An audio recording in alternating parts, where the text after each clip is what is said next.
I am a motivational speaker stuck in the body of an ads manager. See, you can teach people a technical skill as I teach women how to become ads managers.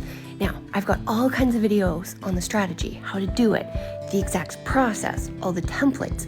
But here's the funny thing, when I first started teaching this, it only took me a matter of a couple of months before I realized that I could teach these women all these skills, and if they didn't have this one core thing, no matter what they learned or how good they became at it, they wouldn't be able to succeed. And that thing is mindset. And what I mean when I say mindset is the tools and the mental ability to come up against tough thoughts and to believe in yourself.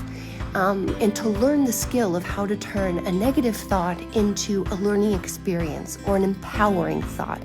How to be kinder to yourself. That is just as important as your skill level.